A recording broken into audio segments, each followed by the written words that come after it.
abo kutureba nyenaha omushiza mukuru obarkweta Mosh. Yes man. MC DJ MC Mosh Mula. Ekintu kya MC ekyo mwana sagala nnyo omuntu kumpita MC.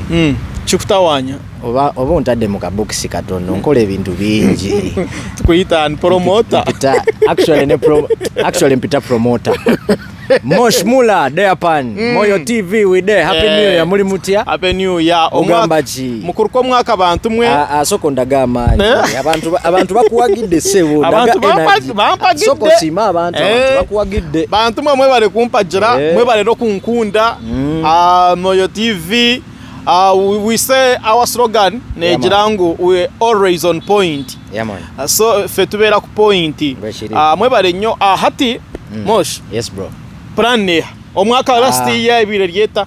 Last year has been good kama ze nyachira abantu mwaka musya omanya abantu tebamanyi nti manyi n'olunyankole mama wange mwana we Rwampala abanya Rwampala ni mugamba ki ninga mulye okategedde abantu bamakenke ni mugamba ki n'abaramusyawo omwana wanyu Mosh to the Mula aka tusubira Moses original nanaja ngo lyenvandiyemwe abavandimwe nabo baganda baffe si balinaako obuzibu atenze nsinga okubagala naye naddala abakyala ayagala abakyala kata ekyo mukyala wo kimuyisa kitya kyo oyo akimanyi bawe serebu abavandimwe mwe namba tumiddeko alaali bona baganda baffe ne mukyala Moyo TV tukutumiddeko webale kikwasaganya. Basically 2025 has been good on the entertainment side. Ate gwe iri mulungi mu bintu bya entertainment anto kimanyi kasitantuuka nze siri bali ba bloga simaya ba presenter abajjanga tebalina bwino nkuletera bwino fact upon fact. Omwaka 2 ombuziza 2025 how was it yabadde etya? It was slow but sure. Mungeri ki most especially mu entertainment it was slow but sure because really? Tetwatambulidde ku peseri because this time around tetwafuna nnyo ba socialites abali bakanyuga sente abali basasanya sente nga bwe kyali luli the other years 2018 zi 2021 zi 2020 nabakanyigira mu muko ku sente bamala ne babakwata so tebali banji the money side of it was small but on the artist side of it guys were making it big. That's why twafuna concerts eziwera mu 2 mu mwaka guno last year 2025 twaina Musindi twaina Mushiba twaina mu Navio twaina mu Mickey Wine twaina mu Kingsa. All those are concerts bro. Kingsa ye atuwana bili okategedde twaina mu omwana wa Mbarra yasoka yagikolera Rugogera yagikolera cricket over gwali ku Ninze jemanyi yene abantu ne bamusaba ne bamugamba tutwale mu Lugogo tugisobola n'agikuba era big up to Kings Love Empire buli muwagizi wa Kingsa oli wakabi ba sister bafa abali eyo Kadama Saudi Arabia South Africa London Turkey mwe bale kutuwagira kuna kuwagira ndongo ya Uganda.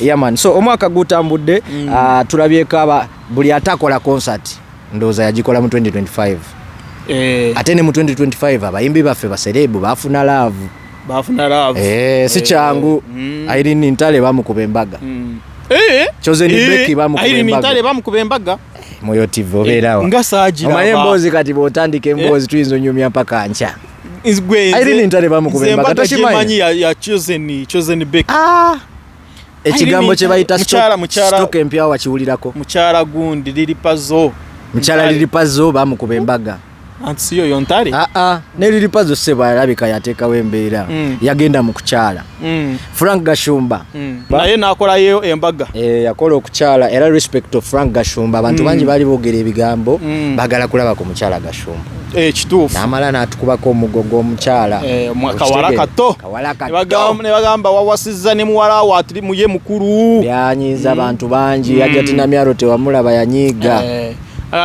Gashumba waffe n'ofuna akaana akato agamba nze oyo gwe njagala agamba ki Hajati Namyalo big up on yourself. Hajati Namyalo oyo ondinge yamulabako naye ate kirayika bambi bikola kati ate gwe Moyo TV olina omwekwata nnyo tobeera nnyo n'abantu baavu semberera nnyo abagagga si mububi tunagagawaladi ati Mr. Mosh nze mbeera nnyo eno Western ate aba bagagga abo bali Kampala Namyalo ali eno Moyo TV social media ekija TikTok no basa kusindika waka Namyalo kuleba kwe like na ka message kizire wa abeerako abeerako kati ne muzeeyi aba akulaba bro laba nono Moyo TV toddamu kwenyuma mayiniga gwe eggwanga kati lyonna litudde liraba ffe mazima. Yes sir.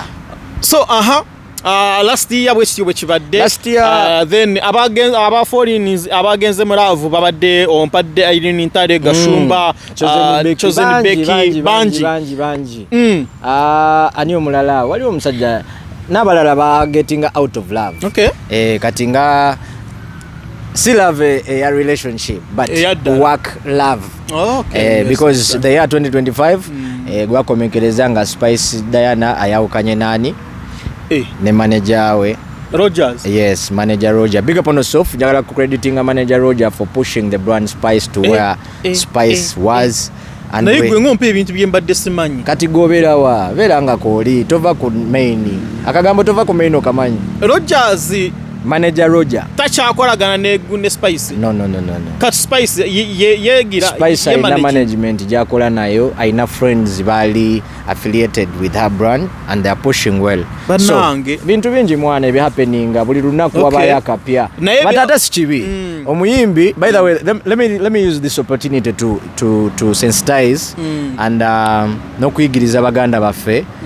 Ba business partner, ba family members tuyinza okwawukanamu mu ndowooza. Kituufu. Tekitegeeza nti ndi mulabewo. There will be a time when I can't see things the way you see them anymore. Kati Moyo TV ebirooto byo ng'oyagala okutandika media si bye ebirooto byo kati ng'oyina media house eyo. Okategedde luli wayagala nga bakuweeko just mic naye kati mic wazigula okola lw'oyagala. You understand? So I expect the managers also okumanya because ndabyemu embeera nyingi omuyimbi bw'ava ku manager alufuuka lutalo. Manager spending sente nyingi alwanyisa omuyimbi. Why are you doing that? Wakozesa sente nyingi okutumbula omuyimbi. But I think Boba yawukenye mu gundi mu buntu. Sigamba bano but the general picture. Okay. Nti wayawuka no byakuba mukyala waawe. Mwagira mu butiikirizana omumaka. Don't make it a war. Tolisi mulabewo. Kituufu. Ekisooka yinza okuba nga alina n'abaana bo. Okitegeera. Ate kati oyekera otya mama w'abaana bo. Ate gwe mama w'abaana bange lwaki oyekera nze taata w'abaana bo. You understand? So twege kugumisiriza and understanding each other. I might support NRM, you might support NUP, I might support NUP, you might support NRM. And you're still my brother. Yeah, netusigalanga tugate business endala. Ate manager Roger ne bobo vudde ku Spice Diana. Sigala ngoleta emirimu. Kubono wakyali muyimbi wo. Nakasente nawo obo kyafuna. Ate naye kati omuyimbi bwayawukana boy luba. Ate kati ebyo bisinga ebyo mbikira kuba biri kuno mu Western. Ate kati Western Uganda betereze because man Western Uganda omugati munene. Ekikono omugati munene naye kati washanga bana bakirwanira kazindaalo. It is a pity but with time nomanya ne wano wetuli tewali wewati. Kituufu. Change yali nsuku. Tupaka yakuba kayimba bakaita changes. Even if you don't want to change will change you. True. Yes, so we are now in 2026. A new year. I think you are muntu okumanya je bintu bya entertainment.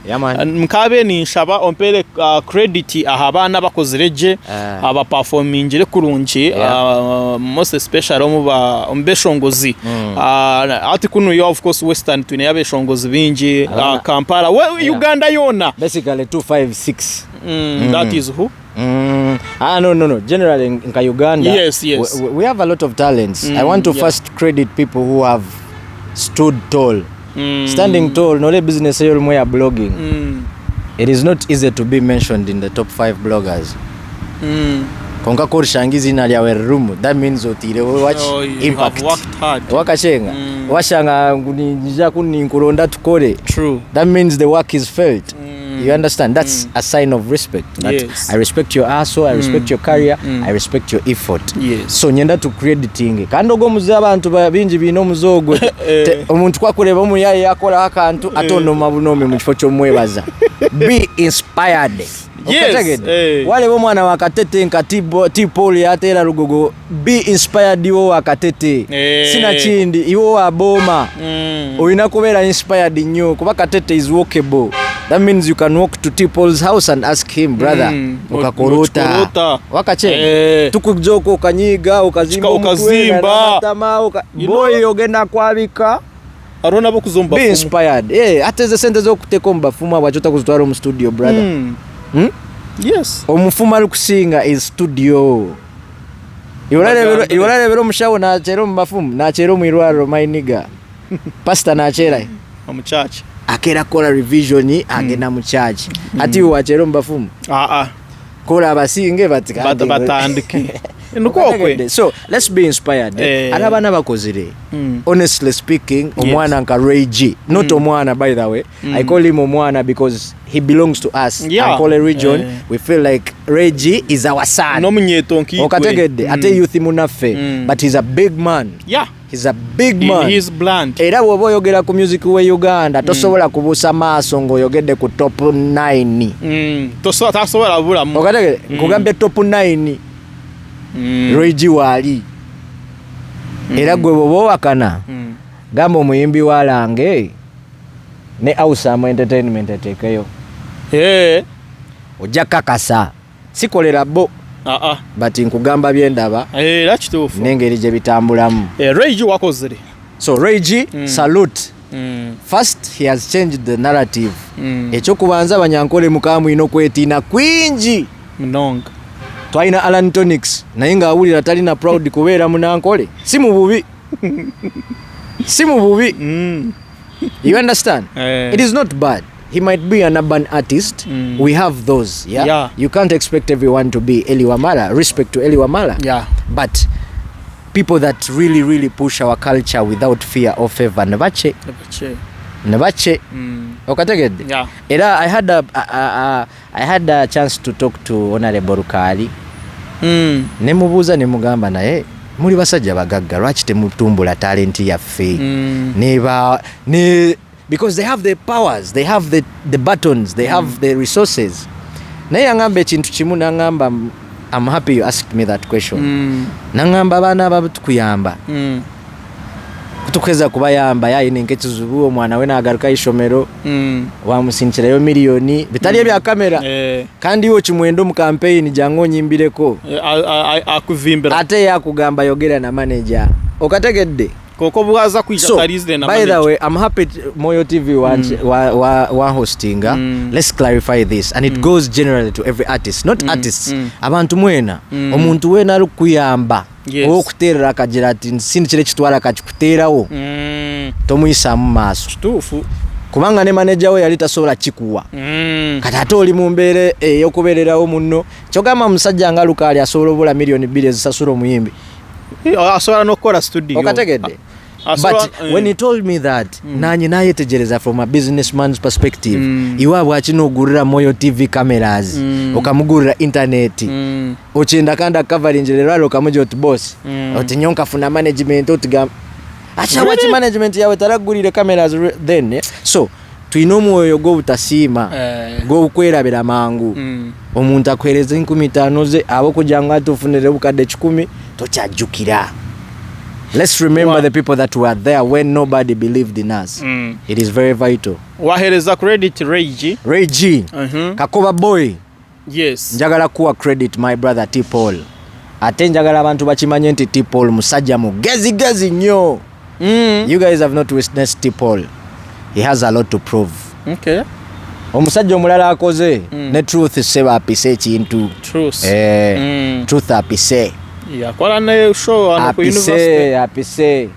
Regardless of the show, but he's felt nkugamba Kampala abantu bebawulira ne bagamba oyo waffe.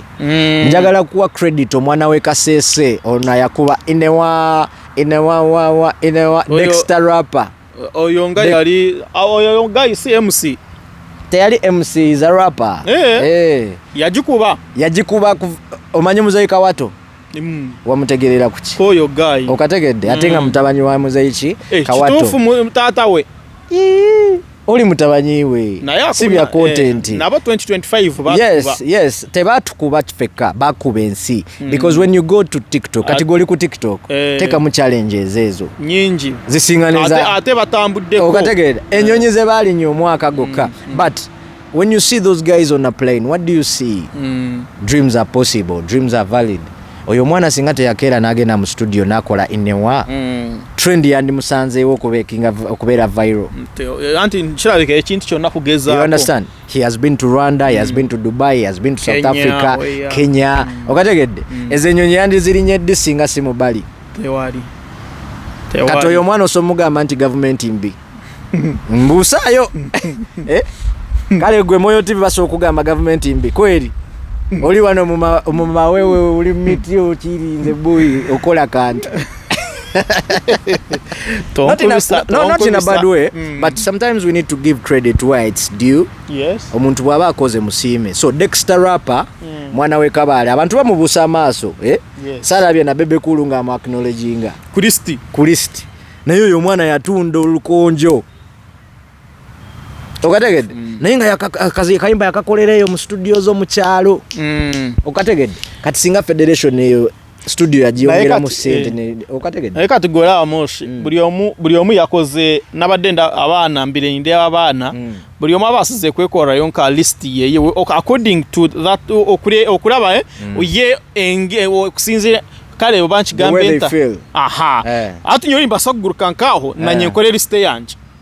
That's by the way nchivola abantu nakugambye nti kati gwenga gwo omuntu abaddewo ko mu entertainment. Nze nkuwa opinion from a journalist perspective. Bakubana ba journalists abali ku team mbo ali ku team eri ali ku team Kagame Moyo munamawulire naye ali ku big talent. They will never tell you what's wrong with big talent. I'm not against them. Bakubana mawulire nti oyo team Shiba. Kati nze nganze ngasichikwese ndi team Omega. Okategedde kati kijja kuba kizibu gwe. Eranze sobola kola list yange ngatasose oba yimbi oba tayimbi ekyo kitta talents. Okategedde because you guys that are in position to put the young ones on muina abamwe the favorites, and these guys are putting in a lot of sleepless nights, a lot of small money. Studio boy ya mitwala 34 Omega 256 akoledde ddala. The show she had at Lugogo might not have gone the right way, but buli mwana buli wagezaako okutandika okutambula ayina watuuka n'akola ki n'asinziira bw'ati. The more you fall, the more you stabilize. Yo Omega akoze okategedde minus ntimu wagira. She has worked well. And then I want to advise, it is a piece of advice because Omega is a sister to me. Yes. Omega has represented us well. She's out there. But I want to give a piece of advice to the management. What is the direction of the artist? Do you want her to be a dancehall artist? Do you want her to be a global artist? Do you want her to be a regional artist or a national artist? Bintu bibiri byanjawulo. You understand? Kati Omega gwo mulabawo. No. Me, because nze kati nganze singanze manager wa Omega, I will be thinking about strategic collaborations. What made Joshua stand out is a lot of things. Strategic collaborations, strategic relationships. Wamulaba nga agenda Nigeria, a meeting a producer ono, ayeyogerako fenga twebase. So when you see him blow up, don't just think it's magic. It's a lot of work that has been put on every day. Omega collaborations nayenga zina singa wana abana tebazina. Wana obokubyewo, think outside. That is why our artists don't go global. Because they be comfortable with the national cake. Chogamba. When you look at the Spotify for Joshua Baraka, Chogamba bana Uganda beba streaming music weboka. Samani. Nigeria, Ghana, South Africa, and it's a lot of streams. Okategedde? Yes. So expand your market. Katika nkubuuze, who knows Omega in Nigeria? Omega bayinza okubanga bamumanyi. Okay. Omega baba atadde EP asobola okuleeta y'abantu nga 5 mu Nigeria ne bajja mu kilabu. Sichiwa. Kale tugende Kenya. Nigeria wala. Kale tugende Tanzania. You understand? This is chiringa bugamba nti Omega ayina okufuna collabos okuva strategic collaborations. Nafuna ngaba Diamond Platinums na Thank you. Sina Diamond. I'll give you an example. Roger was so strategic with the brand Spice Diana. He wanted Spice Diana to be an East African icon. African icon. That's why you would see her jump on collabos with Yemi Alade. That's why you see her pushing with Fav. That's why you see her pushing Yagende wa Diamond Nachala ne nasaba collabo ne Mbosso. Sebamanyi abasajja bali mu Wasafi awo. Naye nga kiki mu kyo and they were paying heavily for these collabos. Amakulu mu kyo nti ayagala ku expanding bogenda n'okola n'omu Tanzania otapinga masanyalaze ge okola media house media tour eyo bakutegeera manager Nashi jali awulira biyamba ye and also ba manager b'abayimbi mulekeraawo okulemera abayimbi. You can still be a manager of an artist but have a collaboration with people like Swangs Avenue. People like Awesome Entertainment tekirina buzibu naye oli abeera ne gundi management ye n'ayagala ebeere tuuka nga management yo einamu miliyoni emu ng'ekiroto ky'omuyimbi kya $1 million. Toyina ssente naye ebirowoozo obiina ate waliwo abalina ssente ebirowoozo tebakola ki tebabiina. Why don't you collaborate with them? Yes. Okay, now Mosh Watumbuza abantu nga mbulayo nga basatu abakoze the ones Western not necessarily Western. Okay, abakoze nnyo abakoze bogamba nti bakoze. Omusajja bamuyita Kapeke nohawe Kapeke ya nose Kapeke yakuba kapa temensingo tokamanyi kayimba nze mbasi bamanyi baba ngati gwe Moyo TV mwana obulamu obulira wa live nze olaba ngenda kutwala mu bibebi bisoke bikunyigemu gwe Moyo live yono yakubye nakana kagundi nzayina obubadi nzayina kano challenge eno gye bakoze nanga bakola simanyi nakumanya nsingeni bakaita feeling nayo yonga linga alien skin nene ebyo gwabiraba naye kati feno tuba tunyumirwa mu dance hall. Okay, so akoze nnyo big time. Okukola kyeki okukola kwe kubanga obadde mu P1 mwaka guwedde nojja kati ng'oli mu P5 anti kati kubanga last 2024 twali tetumanyi abaddewo but he didn't have the mega hits that everybody knows now. But 2025 abadde n'ennyimba nga nnya ate nga zonna bulabe. So your respect, big up to Kapeke and Mulo dancer abo bachali bange no dala. So credit simuwa nti obachali wange no. The work is visible. When you go to club, they are playing Kaba. Yeah. When you go to radios, they are playing to Kaba.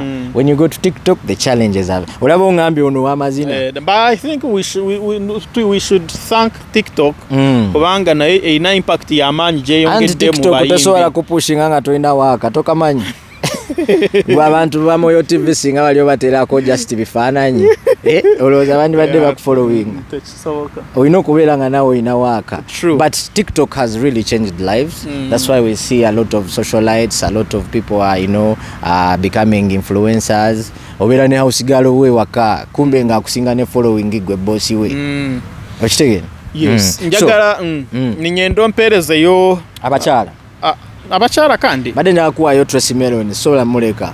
Her work has been evident. Salute to the management. Tracy Melon ayayimba yo kayimba tovao kakana a lot of songs abamumanyi bamumanyi era Moyo TV muberengo obuyimba mwana mukubira nyoba ntemwe mugume mumpe updates mwana ali mu obalwa okubansitera nnyo kubeera mu club kati ate gwe kankobuse mwana Moyo TV boba tukyakadde nga toli muvubuka ngokyali muvubuka onachakala di kituufu kantandika okubanga nkoba ebibbala anti lwakuba nti oluusi siina abagagga bantwala ate ffe omanyi ffe babloga tetusobola saasaanya sente tugende mu bbaala mu kirabu nsaasanye emitwalo 5 abagagga olina kubeera gye bali ate babeerayo kantandike ne kamera yo nga webasola bo bona basanga kantandike abana tobalaba bayisaamu eggaali bali eno bali eri that's networking sikwejalabya. The more you go to bars, happening places, events you meet a lot of people. So Meron, thank you for working hard. Then nienda iwiyo timu manyawo ine yunka listi niendo mpeleze Uganda at large abana bona mwena ba performing jere kurunji then after that nienda twantumaririza tumarire turugambo kacha Friends of Uganda. Friends of Uganda nakura bakonga oyina bana bachari ba Friends of Uganda. So ninyenda obanzo mpeleze listi yabeshongo zibona like obompeleze yonka mukago babatano tiumanya abakozire jabo kureba ngo 2025 really they had a good time. Yes, I will start with the artist of the year. Joshua Baraka, that is my male artist of the year. Okay. And sina male artist of the year. Generally ye muyimbi wango wo mwaka 2025. Okay. Nsoro no kuwensonga. Omutadde ku number maker. Nambeji ya 87 na. Okay. Mwaka gwedde. I don't know about 2026, but we wish him the best. But I will give you reasons why. Omanyi sagala kubeera palapase. Njaga nkuwensonga n'omuntu lwaki ali mu kifo ekyo. One, he has toured the world musically. What do I mean? Genda okebereko ku passport ye. Okategedde. Musically, what I mean, he has been on global stages. He has been to Puerto Rico, Gundi Portugal, Bajitani, that the biggest Afro nation. Eyo muyimbi we Uganda okubeerako baba bamu basoka na kusasula olusi tebabakiriza. He has worked with a lot of artists betusinga okutya aba Nigeria ate nga abakoze mu tune. He has worked with the topest producers, J5, one of the biggest producers right now. He's also J5 mu Nigeria, but he's UK based. Nice. Okategede mu UK nayo originally he's born in Nigeria. Okategede nkungeza ko kulaga the power of networking, the power of music. Okategede abadde stage emu ne Thames naye babitegeera abantu ba Moyo TV babuufu. Omuntu agamba nti tabitegeera bafala si mu bubi. Ngoyo kati tugenda ku number 2. Oyo abadde number emu. Number 2 Gloria Bugi. Oyo yo banji bagala mulya. Alino muyimbi wange. Alokuba ine bitakota. Si muyimbi wange nti manager chibichi naye nga chali wange. I was one of those people that worked with her. Oine number yi. Oyagala mukuleetere ku interview. Onosigaza amaka. Ojo murete. Ojo mundetere. Mukuleetere. Nonda mugambira bigambo ki. Atika tujengu mbwene hatu mwino mu DJ booth. Nenda kumaza namanye myaka yeye. Ne cyana kito bro. Then after that mubuze yuwe no kachikorota akabondo omomwe budget about Haiti. Tenkumanya nyenda kumubu. Nyenda kubuza bachara. I have many questions for her. Gloria Bugi lwachi mutadde ku number 2. Yo no. Siku lwachi mutaddeko. Lwachi wali. She has been consistent. Okay. Yeah. If I ever asked you any artist that has been consistent 2025, Gloria Bugi abadde kwali. Look at her music catalog. Mu mwaka gumu akoze na buli omu. Owakabi akoze ne B2C, akoze ne King Saha, akoze ne Ray Jite yakola nayo. Yakola ne T-Paul. T-Paul. Akoze ne alata akoze ne Virota. Akaimba bakaita Ready. It's really doing good and stopping charts. One of the most streamed songs or most viewed. So she has been there. Nechirala omuyimbi yenna buli wajja. Wabawo akatimba akatekebwawo ba gatekeeper ntono wabatayise mu moshimula wabatayise mu tajja kuba. But when you keep consistent, when you be persistent, omala no chikuba no itawo. So she has been consistent. Njagala crediting a management ye Gloria Bugi. Okay, aina manager promoter Brian musajja promoter Brian oyo wakabi yali apushinga ba Dr. Brian oyo Brian yande wange ebintu yabyerira asi yabyerira bakola bukozi omuyimbi yenga ye. By the way, talking about Gloria Bugi, so labera nacho nini I know limba ne Rayvanny era 2026 mu Rayvanny ya mu Tanzania Wasafi product bajifulumiza bagenda gifulumya. Sagala kujula bitayidde kituufu obeera mutuufu. Gloria Bugi tumta naye twanguyeko kale kubiri awo ngenda teka abantu babiri Gloria Bugi alongside Tracy Melon. Tracy Melon sagala mogerera nnyo. The vocals are on point. She hasn't had any funny stories of indecency of Obate yalwanye na mchala wono Obate chi. So we give credit where it's due and the music is omulaba nti waali era Tracy Melon tumusubiremu award nyingi Massa 2026 if she keeps the same focus okategedde. Now number 3 Dax Vibes. Yeah. Abikoze omwaka 2025 abadde ne hit ngezi tisiyo jakundetele tabu kati tabu jiveeko aina obuyimba bungi Dax Vibes aina ne good idea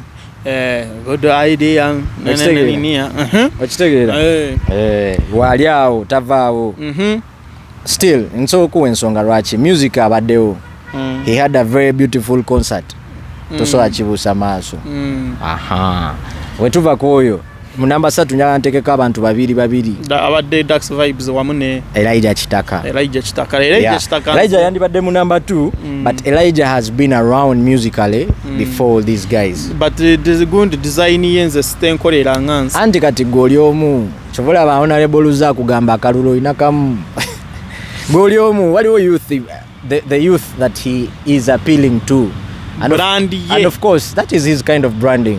That is called brand identity. What differentiates you from the rest? Nti Moyo TV toyambala ki kofira obera freestyle okitegeera naye kati nze abantu abamanyi Moshimula abamanyidde nga Gaya yambala cape all my life.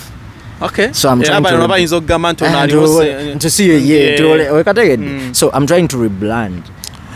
Number 4 tuli ku number 4. Number 4 I think Karo Kasita had a beautiful year. Karo Kasita ngatalabise alabise abaddemu n'engoma ze za mpola mpola omanyi kati mwe mu confusing noise and music eriwa ebaddemu engoma mweziri gwegenda ku YouTube yo jazimanya abasarawo baabo ayina akayimba bakayita go oba goal something kagamba bampolo ba gwe ayina obuyimba bungi ayina the one collabo that she did with Fefe Busi kali kalungi nako ebintu bingi mwana byayina Karo era 2026 she's one of the artists that is going to be out and about in a concert era nchirangidde wano concert ya Karo Kasita 2026 weri sure confirmed stamped and sealed. Agamba chi manager Cox big up yourself. Karo Kasita tumuvuddeko njagala kuleterayo ani omulala abadde waawo omwana bamuyita Power Boy akayimba bakayita Yandalula namulaba lumuna ye nasigala munana yanda. When I listen to that song nali manyi Daddy Andre akayimba kati bobo yagamanyi oyo omwana namanyi gegenda ku TikTok otekemu akakayimbo labe challenges bamuyita nimpos bamuyita Power Boy nja kunoonyako number 37 Power Boy njagala tumutwalireko ne Dr. Lava Dr. Love or Lava Boy something like that. He was initially TikTok and ayekata kuba muziki gwa bachara na ya he had a very very very good year musically. Tugenze ku namba mekao number 8 number 8 tujja kola 10 bokka number 8 njagala tutekewo mu Uganda omanyi lwaki sitadde mu the prominent faces you know ngaba Ray G abo ba prominent faces mu ndongo tusobola bateekateeka ku bulisto obwo okategedde tebabaddewo gumuusa ebiri sesatu the more than 10 years older in the music. So with due respect to bajemu tuleetemu abaana abakubye Vairota naye akoze ntabadde na nyimba nyingi naye his music cuts across and people relate to it. Music we ali timeless asobola okuba nakuba so T-Paul naye abaddewo he had a very beautiful year era oyo ngenda muteeka mu ba top 4 mu ba top 4 wali nga bonus track sagala muteeka eno tuli ku namba 8 nkuweyo mulala ki ogamba bakubye abakoze obulungi siwe kiri abakoze obulungi 2026 gadala babadde mu audience nga tosa of course Katali and Kando they've been consistent njagala ojjukire nti bus management obwana mbwagala nnyo naye ani gw'otayagala nakola nabo no like nze mbwagala nganze nakola nabo even interview bwali ene mbalala naye kamera yange kaliwe ko singa okwagala mwana kana kagunda akanyarwanda akero sikeko kakanda ataka ebiso akakebiso kirayika kagumu nnyo naye kali kayinza okubanga kangu abayaye webitu bamubiraba. Anyway, I want to credit Chaliwanga Raypan is a promoter turned into manager. Bwina management. Naye si bakola ne friends ne bachali baabwe. Omugaga yabalekawo naye if you're talented, I mean, God finds ways of taking you through. So they've been consistent. Si changu management okusulawo no berango ina hit song. No sigara ngoli kulaini. So Katalian Kando had a promising year. Yeah, they really did good. Ani omulala basembayo. Ani omulala njagala kuwa abachala basatu nabo babaddewo nga nabo boto sola babu samaso. Njagala kuwa njagala kuwa Cindy. 2025 2026 2025 Cindy ngatabaddewo nnyo. Chogamba tonight ruro. Naye tonight ate ya D. Ulira tonight, see you tonight ya 2025. Anti naye si ye ya Omega. Chogamba pate ziri muzizo. Mbusamu tukakuwa kayimbe. Sagala ate mwana moyo TV obere n'amazoleyo. Cindy has had a good year. Cindy sicha ngunyo sewo ba veteran bameka balina hit song omwaka guno.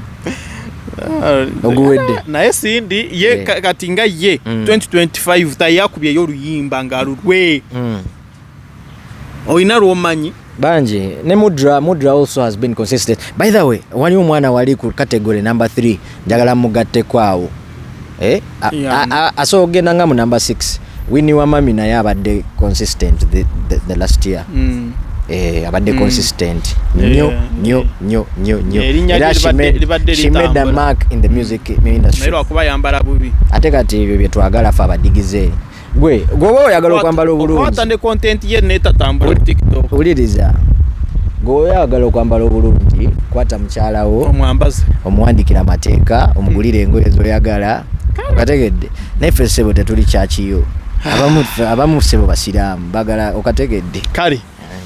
Oyo bamuyita Mosh agambye bwomuyita MC Mosh oba muzala ye mwana ba MC katika nkubuse bompita Mosh oba nsaze ranka me fully qualified me fully certified me fully verified benjogera sibukira bibukire mbadde ombirabye atenga nkyabiraba ani omulala ogwendeseyo golaba nti ndeseyo goleseyo Omega ya wali Omega na credit ba naye abo bo abogedde ko naye zile dakiika zensigazi zaayo yes sir 5 minutes badde njaga twogereko ku gundi okyakola ne Friends of Uganda. There is some things that I would like to know ebikwata ku gundi Friends of Uganda.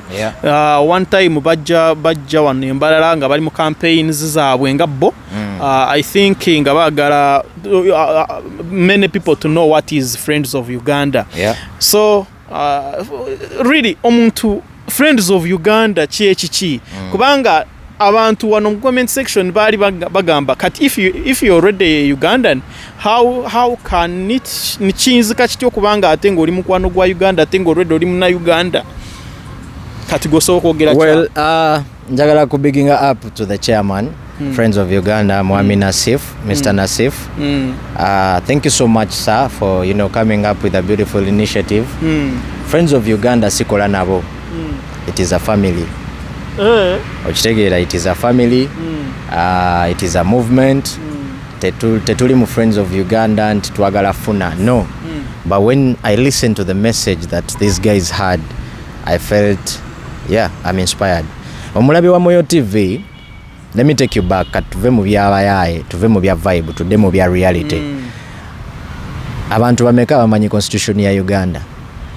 Nze simanyi mwe yade n'obuwayiro n'obuli musebumanyi katika nkuyigirize kuva na leero.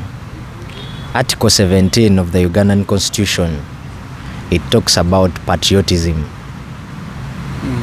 Every citizen kimukakatako okwagala ensi ye regardless of how you feel, regardless of what political party you belong to, regardless of all team spicy or all team chi, ngebyo byonna biwedde. We belong to Uganda. That is the classroom. Okategedde. So gwandaba semateeka bajita semateeka kawairo 17 article 17 genda okasome. See the roles of a citizen, what is expected from you. Weebuse just tobera mu noise kati ne bajjamu friends of Uganda anti nzija ekyokubiri patriotism kyeki kwagala munno. Moyo TV buli wenkwagala kitegeeza nkwagaliza.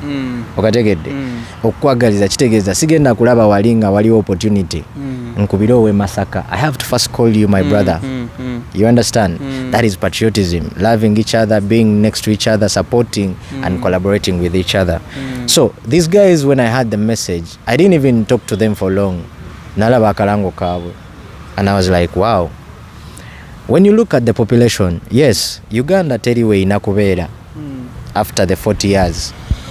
Naye gwa tulaba gwa complaininga bwe bakuwa mu Uganda osobitereza myaka emeka. Ebizibu byayo byonna buli omu n'abanga millionaire. Just mbuzaamu kati tuve mu byekiyaye, tuve mu bya muzeeyi, tuve mu bya Bobi Wine, tuve mu byani basajja banga aba Lusania aba Honorable Munyagwa presidential candidate.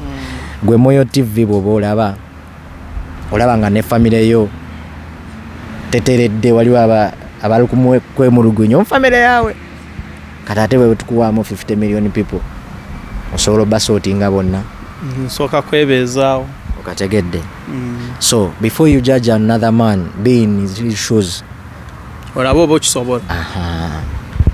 Omuntu aliyo n'aleba online show yawe ali kujja ekyani kibi iwe banza otandikeyo kakyano ni Ramana agora alebe. Just ofune wa subscriber 10 aza bagumewo omanye you can get them today and tomorrow they vanish. True. So it goes back to our country. When all is said and done, tuli abana Uganda. Nyowe I'm a parent. I'm a father. Abana banje mbazalira. Abana banje nibazakura. Maybe if they want to move around the world, the choice is theirs. But it is my right to protect them and protect everything around them the right way. Moyo TV, I'm not against people who want change. But my message to people who want change and everyone who is in power is, can we sit on a round table tuogeremu nga bwe tufunamu conversation eno ntegeere ekikuluma naawe otegeere ekinuma golooza Uganda teyandibadde ya kibi kale. So friends of Uganda, in a nutshell, it's about loving us. Tichibina Chebyofuzi, it's an NGO. It has media personalities, it has sports personalities, it has politicians, it has media promoters, it has teachers. At benefits zacho NGO in full nibacheta non-government what? Organization. But in reality it is non-profitable organization. Watching hatu wabuza omuntu wasanyu send you babies home utawachiwatira usanyu babies home nofunera. It's not about kufuna, it's about the welfare of the kids. Back to friends of Uganda, nawe ntakumire Uganda nkarebe kibera nkecho nkakitema nkakimaraho omushana nugosyo nyowe niwe bro konka bwenshobi y'omuntu ogo nawe ntakumire Mataba gundi swamps okikiriza abantu bakombekawo nyencha kalabanya buzale banje bakapanyiseza eduka amizi gija kakabatwara bakafa no harukufero kanjano mwenu hatiwe Moyo TV otaga advocate njere for peace eji equipment ya onojangu no basa kusigaza wakantu ka business ka onojangu no basa kusigaza wakantu nakagenda ka mobile money ka wako onojangu pin nono kijishuka kuzia hiyo. Let me ask you something small.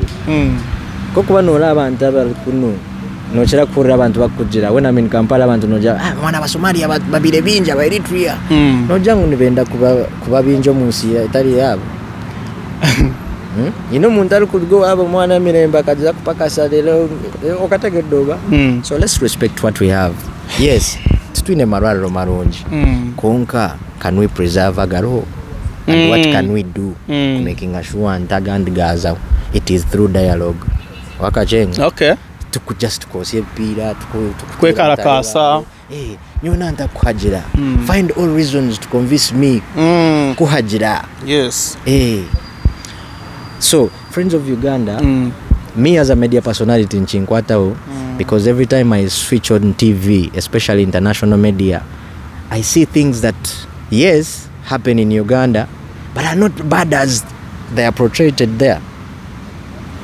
Watching atu muntu yajira ati mwana moshi no muntu mubi kandi moshi njagala kachera akafuna la business ye mitwala abiri yakakadde. Who do you believe? Moshi. You understand? But already no one shishakulia ati wachero kajangu batatobu yambi yono mangu aroba baganda bafa bali kotido ngabagala obuyambi obo baremeseza. Kati nga tonateka ombere gano obuyambi lwaki tutula n'abasajja bano ne munyumyamu no bagamba oba tokoze bino na bino na bino nze abasajja ngina bagamba batusaleko ki because nawe osookera ng'oli mu position eyoli nawe embeera eyo nekola ki nekutuukako. So oyinza okuŋŋamba lwaki kati bakome omanye abantu banyiivu naddala abantu abatawagira ndowooza y'omuntu. Nze siri munabyabufuzi naye ndi muna Uganda. Before anything else tinkubasa kuicheza muntu kukwata motherland nga ndaba ekisooka abatusudia tebatumatirangako oli badde kimanyi abatusudia tebatumatirangako bugenzi. Mbadde nkugamba akasembayo omupiira ogwo gulaba kyogamba publicity gye bawa Premier League gye bawa ne African Cup of Nation budget yemu ekingwezera kukoleka bali ati bakatukunda kusingito twine kwekunda kandi omuntu wena yakukunda naye nekyakufunawo owebusanga. So friends of Uganda is here to let everyone know that Uganda is everyone's responsibility regardless of the political affiliations you have. Ate nekirala bwe mbasikanya naawe si lutalo nekirala ekisembayo mulekerawo enkokola. Bannayuganda mulina nnyo enkokola. Tuyina bannayuganda mulina nnyo enkokola. Ekintu ekyoza kufunamu nundu kiremese mutayi waawe ali kukifunamu ati unofunamu ki. You understand? Omulimu tosobola gukola ate olemesebwa Moyo TV asobola ogukola. Mufo kya Moyo TV omutera pass akoyoka commission okategedde. So as my last word as I wind up, tuliyo ntuzo mu Karuru. There is life after elections. And as friends of Uganda, we have been selected.